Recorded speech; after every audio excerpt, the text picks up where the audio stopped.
Audio book series में आपका स्वागत है। आज हम पढ़ेंगे अध्याय 2, जिसका टॉपिक है अभिषेक विरोधी। अंतिम समय कब तक बना रह सकता है?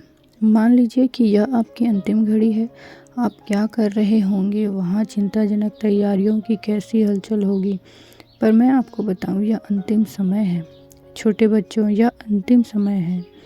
मैं जानता हूँ कि ऐसा प्रतीत होता है कि यह घड़ी एक लंबे समय तक रही, क्योंकि यूहन्ना ने ये वचन 1900 वर्षों पूर्व लिखे थे।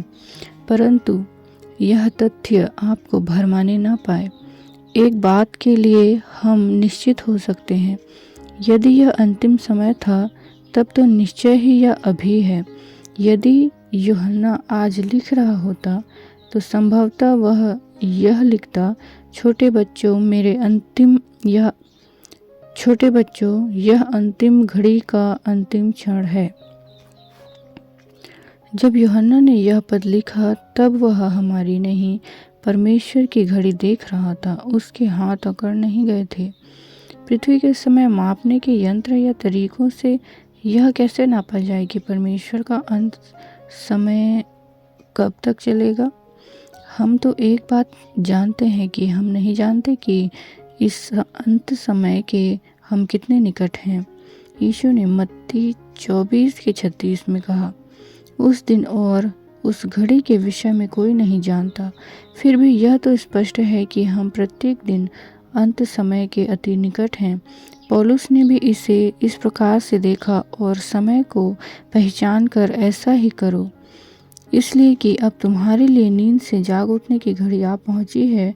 क्योंकि जिस समय हमने विश्वास किया था, उस समय के विचार से अब हमारा उद्धार निकट है। रोमियो 13:11। यदि कोई भी यह सोचे कि उनके पास केवल 60 मिनट बचे हैं, तब वह निश्चय ही अपना समय किसी घिसी पिटी बातों में बर्बाद नहीं करेंगे। जैसे एक रेत गाड़ी में बालू सूक्ष्म तरंग के समान तेजी से गिरता है, ठीक वैसे ही वे भी देखेंगे कि वास्तव में उनके लिए महत्वपूर्ण क्या है। वे किसी फैशन वाले हैट या वस्त्रों को खरीदने नहीं जाएंगे, अथवा न ही वे समाचार पत्र के वित्तीय पृष्ठों पर दृष्टि लगाएंगे कि देखें कि उनके शेयरों के मूल्य कहाँ तक बढ़ रहे हैं। अंत समय पर लक्ष्य निर्धारित कर वे अपना संपूर्ण जीवन उचित संदर्भ या सापेक्ष महत्व पर लगा देंगे। किसी ने एक बार कहा कि अधिकांश लोग ऐसे रहते हैं कि मानो यह जीवन स्थायी बनाया गया था। बाइबल का संदेश है कि हमारे दिन गिने हुए हैं, संख्या रहित नहीं है। वास्तव में महत्वपूर्ण कार्यों के लिए ही समय है। मैं विशेष रूप से यीशु मसीह की कलीसिया के विषय में सोच रहा हूँ। अक्सर लोग कहते हुए पाए जाते हैं कि जीवन में हजारों तत्व सम्मिलित हैं, परंतु लघु या गौड़ को मुख्य या प्रधान पर प्रभावशाली या हावी नहीं होना चाहिए। कलीसिया को अपने में एक लक्ष्य रखना है, शैतान के साथ युद्ध तथा आत्माओं को जीतने के समारोह आयोजित करना। यीशु का सर्वश्रेष्ठ गुण यह है कि जब पिता ने भेजा तब वह आया, और हमारा सर्वश्रेष्ठ गुण यह होना चाहिए कि जब यीशु हमें भेजता है तब हमें जाना है। जैसे पिता ने मुझे भेजा, वैसे मैं भी तुम्हें भेजता हूँ। कोई भी बात जो जाने में हस्तक्षेप करती है, कलीसिया को उसका तिरस्कार करने की योजना बनानी चाहिए। अंत समय का तर्क। जब पवित्र शास्त्र घोषणा करता है यह अंत समय, अंत या घड़ी है, तो यह वास्तव में है, क्योंकि परमेश्वर के संदेश के लिए यह हमेशा अंतिम घड़ी है। इस अद्वितीय पवित्र शास्त्र के विषय धर्म सिद्धांत को सन्निकट कहा गया है। बहुत से तो इसी विचार में खोए रहते हैं कि फसल काटने के लिए तो अभी भी 4 महीने हैं। यदि आप यह जानना चाहते हैं कि किस प्रकार पौलुस के समान एक व्यक्ति ने बहुत कुछ किया था, तो कुरिन्थियों में उसके व्याख्यानों को पढ़िए। उसने इस प्रकार जीवन जिया मानो कि सब बातों का अंत तुरंत होने वाला है, जैसे कि अंतिम पर्दा उठने ही वाला है। हे भाइयों, मैं यह कहता हूँ कि समय कम किया गया है, इसलिए चाहिए कि जिनकी पत्नी हो वे ऐसे हो मानो उनकी पत्नी नहीं। और रोने वाले ऐसे हों मानो रोते नहीं, और आनंद करने वाले ऐसे हों मानो आनंद नहीं करते, और मोल लेने वाले ऐसे हों कि मानो उसके पास कुछ है ही नहीं, और इस संसार के बरतने वाले ऐसे हों कि संसार ही के न हो लें, क्योंकि इस संसार की रीति और व्यवहार बदलते जाते हैं। पहला कुरिन्थियों 7:29-31। सुसमाचार अनंत है, परंतु हमारे पास प्रचार करने का अनंत समय नहीं है। कोई सोचेगा कि हम सुसमाचार के अग्रभाग के प्रति कलीसिया के क्रियाकलापों पर अक्सर आराम से दृष्टि करते हैं, तो पाते हैं कि हमारे पास लंबा समय था। हमारे पास उन लोगों तक पहुंचने का उतना ही समय है जितने समय तक हम जीवित रहते हैं और जितने समय तक वे जीवित रहते हैं। आज 5 अरब से अधिक प्राणी जीवित हैं। हमारे वर्तमान संसार में कोई भविष्य के अनिश्चित युग में नहीं जिन्हें सुसमाचार प्रचार करने की आवश्यकता पड़ेगी। यह अंतिम घड़ी है।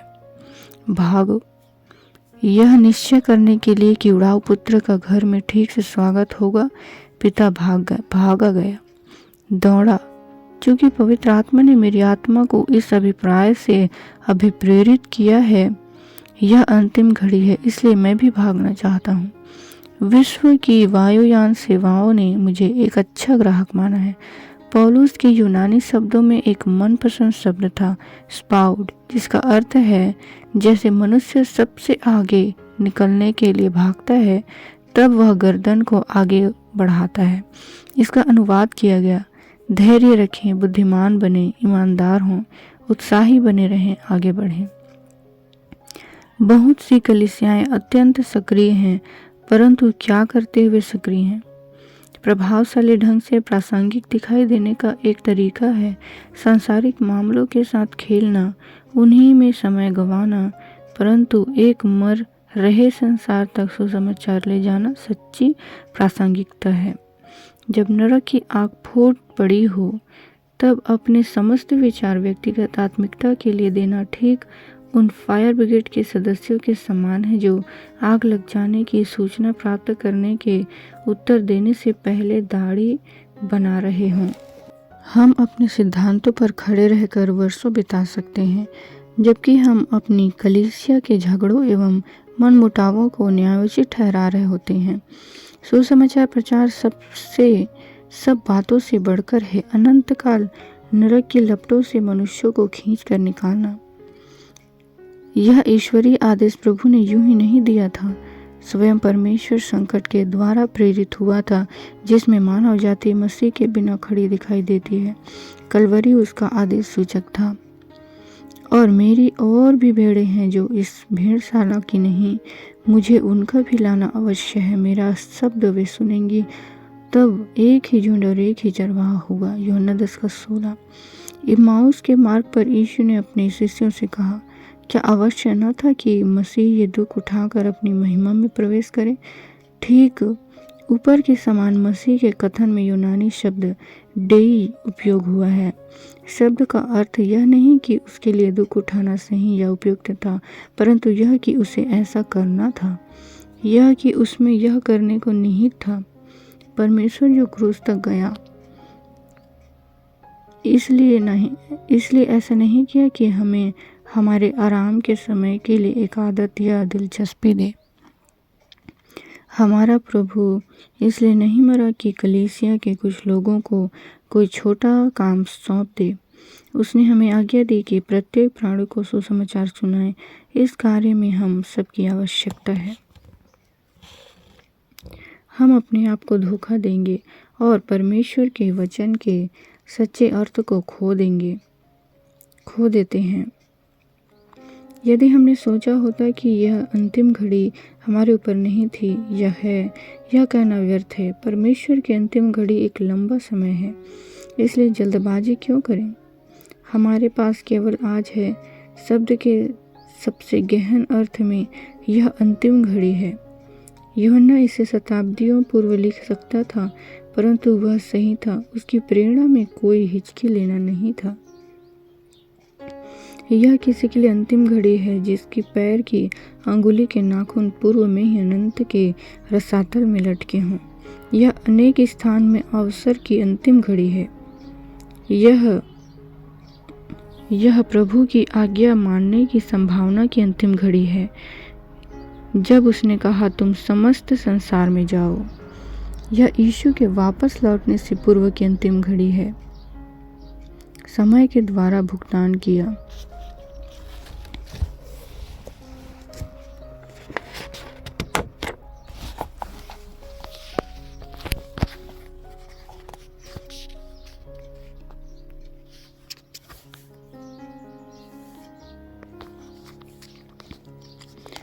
वर्षों पूर्व उत्तरी जर्मनी में मुझे एक बुजुर्ग महिला को प्रभु के पास लाने का विशेष अवसर मिला था। वह अपने पूरे जीवन काल में चर्च में ऑर्गन बजाती रही थी, परंतु उन्होंने यीशु को कभी अपना व्यक्तिगत उद्धारकर्ता नहीं जाना था। जब उन्होंने सुसमाचार सुना और प्रभु के लिए अपना हृदय खोला, तब वह पवित्र आत्मा के आनंद से आनंद विभोर हो उठी थी। 3 दिन बाद फिर मैंने उनसे भेंट की, परंतु इस समय वह पूरी रीति से टूटी हुई थी। परेशानी में मैंने इसका कारण पूछा। आंखों में आंसू भरे उन्होंने मुझे बताया, मैं तो अब 70 वर्ष की हो चुकी हूँ और ठीक अभी यीशु को अपना उद्धारकर्ता ग्रहण किया है। मैं शायद 5 या 10 वर्षों तक और जीवित रह सकूंगी, परंतु मैंने 70 वर्ष यूं ही गंवा दिए। निश्चय ही इसने मुझे गहराई तक छू लिया था। तब मैंने कहा, हाँ, पर मैं जानता हूँ कि क्या होने वाला है। एक दिन हम मसीह के न्याय सिंहासन के सामने खड़े होंगे, परंतु उसे इसके विषय कोई चिंता न होगी कि उसके लिए हमने जीवन के कितने वर्ष गंवा दिए और कैसा गहरा हल चलाया। 5 या 10 वर्ष उन 50 वर्षों के गुनगुने मसीही जीवन से कहीं बढ़कर है। क्या आपको यीशु के दृष्टांत के मजदूरों का स्मरण है? घड़ी के हिसाब से कुछ ने तो केवल 1 घंटा काम किया था, परंतु किसान ने उन्हें भी उदारता से दिया और ठीक उतना ही दिया जितना उसने दिन भर काम करने वालों को दिया था। क्यों? क्योंकि उन्होंने तब तक कार्य किया था जब तक उन्हें अवसर मिला। परमेश्वर का यही सिद्धांत है।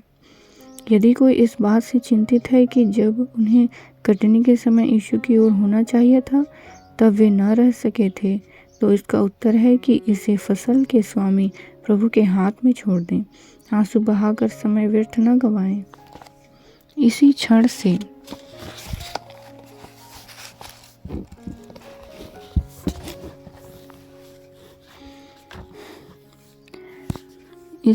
से एवं संपूर्ण हृदय से जो परमेश्वर को देना है उसे देना आरंभ कर दें। फिलिपियों 3:13-14 में प्रेरित पौलुस की सलाह है। हे भाइयों, मेरी भावना यह नहीं कि मैं पकड़ चुका हूँ, परंतु केवल यह एक काम करता हूँ कि जो बातें पीछे रह गई हैं उनको भूलकर आगे की बातों की ओर बढ़ता हुआ निशाने की ओर दौड़ा चला जाता हूँ, ताकि वह इनाम पाऊँ जिसके लिए परमेश्वर ने मुझे मसीह यीशु में बुलाया है ऊपर। जब तक आप में श्वास है तब तक आप अंतिम घड़ी, अंतिम दिन, अंतिम माह या अंतिम वर्ष में होने के समय में हैं। इसलिए अभी बहुत देर नहीं हुई है। जो भी हो, ठीक इसी अंतिम समय में युवाओं की स्थिति कुछ भिन्न होती है। जब एक बुजुर्ग व्यक्ति उद्धार पाता है तब एक आत्मा बचती है। जब एक जवान उद्धार पाता है तब आत्मा और पूरा जीवन बच जाता है। जवान व्यक्ति के पास एक समय होता है जो पूरे जीवन काल के लिए हो सकता है, और यह क्या ही महिमा में घड़ी हो सकती है। एक घड़ी, एक समय जो पूरी तरह प्रेम, आनंद, शांति, अभिप्राय, सुरक्षा से परिपूर्ण है। फिर चाहे यह अंतिम घड़ी पूरे जीवन काल तक कण के लिए जीने का एकमात्र ढंग है कि आज यीशु के लिए विश्वास और सक्रियता में जीवन जिए। एक बार मैंने एक बुजुर्ग मर रहे मनुष्य के लिए प्रार्थना की। अचानक से एक अनजाने विचार ने मुझे चुनौती दी, यदि तू उसके स्थान पर होता तब क्या प्रार्थना करता? एक प्रसिद्ध राजनीतिज्ञ जिसने अपनी अंतिम इच्छा बताई, उसने कहा, स्वादिष्ट सूअर के मांस की एक कचौड़ी। मुझे उत्तर मिलने में देर नहीं लगी। मैं तो प्रभु से यही मांगता कि मुझे एक और सुसमाचार कुर्सी आयोजित करने के लिए शक्ति और सहायता दे। मैं एक और बार सांड की आंख में गोली मारना चाहता था, अर्थात एक और बार 100,000 आत्माओं को मसीह के क्रूस के चरणों पर ला सकूं। इससे बढ़कर और क्या है? नहीं, महिमामय तरीके से मरने के लिए इससे बढ़कर कुछ और है कि उस विजय युद्ध को लड़ता रहूं। आमीन।